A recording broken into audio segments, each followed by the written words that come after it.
Hello, this is Daniel Raymond, the voice behind Ray's Guide. Yesterday, just before Fleet Week, and right in what would have been expected to be a roadmap update, we received a recently hinted at letter from the chairman, from Chris Roberts. The letter serves as a preface to the roadmap additions and contained much information regarding persistence, server meshing, and Pyro, all subjects that I have discussed in multiple videos, and thus I felt I needed to contextualize what was said in the video with my own discussions.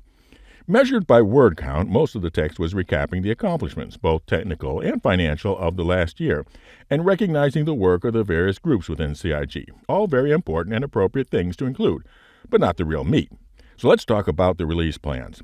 3.17 had a long and difficult testing period. The main thing that really knocked it back was adding changes to persistent streaming.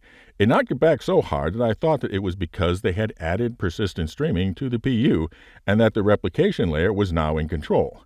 Thus, I thought that a major prerequisite for server meshing was in place. But that was not the case. Only some of the prerequisites for that had been added. And that extended the testing phase to the point where many worried that 3.17.1 would not be ready for this Fleet Week. But if just the prerequisites for persistent streaming were so disruptive, it apparently became evident that for the real McCoy, a long and challenging Evocati in PTU phase was going to be needed. Please send positive energy to your favorite Evocati. We're going to need it. So, the second quarter patch that we would have expected to be 3.18 is actually going to be called 3.17.2. and is described as a content-only drop. The reason why no core or gameplay features will be included is that the third quarter patch will already be in closed PTU testing and on its own code branch.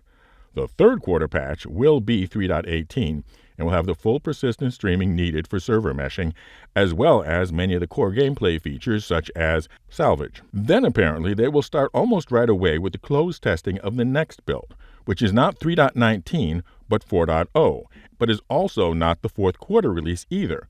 What we will get instead at the end of the year is a technical preview, which is another way of saying Open PTU. Will there be a 3.18.1 content drop so that the live players are also not left with an empty holiday stocking? They imply so, but don't actually say yes. So CIG is already expecting that not just the 3.18, but also the 4.0 branches will need a 6-month testing phase. In fact, this may become the new normal and might be viewed as staggered development Tier 2. Core teams on a synchronized focus odd quarters, content synchronized on the even quarters. The chart also gives an interesting tidbit about at least their current plans for the initial static mesh. 4 game servers total, I presume 2 for Pyro and 2 for Stanton. Frankly, I had expected 1 for each planet, so this is even smaller. How large will a shard player count be in that configuration?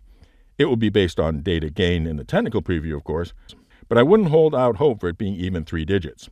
Then the letter went on to discuss that there would be no live CitizenCon, but rather another virtual CitizenCon, without a gameplay keynote, plus a worldwide set of open houses at their offices to be called the Bar Citizen World Tour in mid-June. But I can understand, a conference of this scale is a tremendous expense and distraction in the middle of not 1, but 2 major office relocations. Particularly since with these roadmap changes, there really isn't anything to say this year that wouldn't just be repeating what was said last year.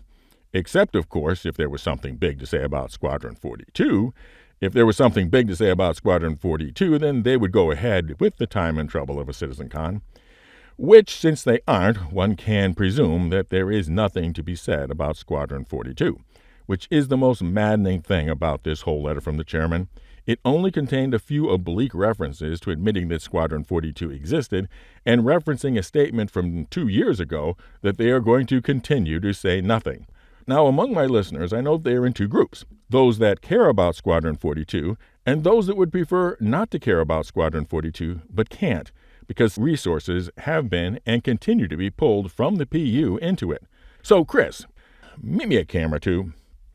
Almost a year ago, when you said that you were going to Manchester, it was because... be with the Squadron team to get it finished. And again... Anyway, that'll be fun, and I'll be there with everybody because that's where the core of the Squadron team is, and so I'm getting over there. I'm going to be there on a day-to-day basis with them, getting Squadron finished out for you guys. So, Chris, how's that going? The thing I really want to hear from you is a genuine progress report, because what we have been seeing aren't progress reports, but activity reports. Activity is defined as a thing that a person or group does or has done, whereas progress is defined as forward or onward movement towards a destination. So they are not the same. Going in a circle is activity, but not progress. And the only statement that has ever been made about the destination of Squadron 42 is that it will be finished when Chris Roberts says it is finished. So with that as the sole definition of the destination, literally the only person on the planet capable of making a genuine progress report on Squadron 42 is Chris Roberts. So Chris, how close are you to saying? Finished. Are you genuinely any closer to saying Finished. than a few months ago?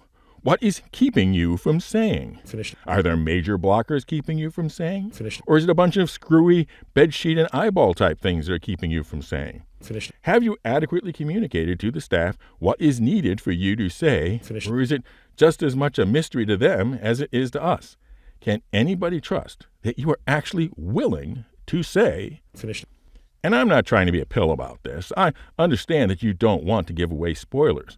But an honest evaluation of how close you are to that magic word Finished. and what's in the way doesn't have to include spoilers whatsoever. That's the thing that I actually want to hear from you, and which only you can provide. Frankly, the roadmap technical details and list of accomplishments could have been provided by Todd Pappy or Jared. If this whole thing, Chris, is about your vision, where do we stand in relation to that vision? That is the simple, yet also huge question.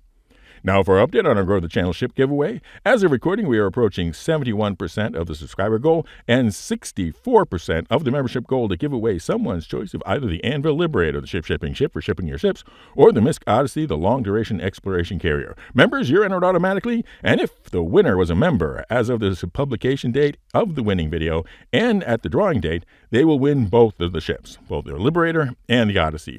For everyone else, just be a subscriber and comment with the secret word. And the secret word for this is what I said you should be sending your favorite Evocati. Fly safe, keep it real, and I'll see you in the verse. This is Danny Raymond for Ray's Guide.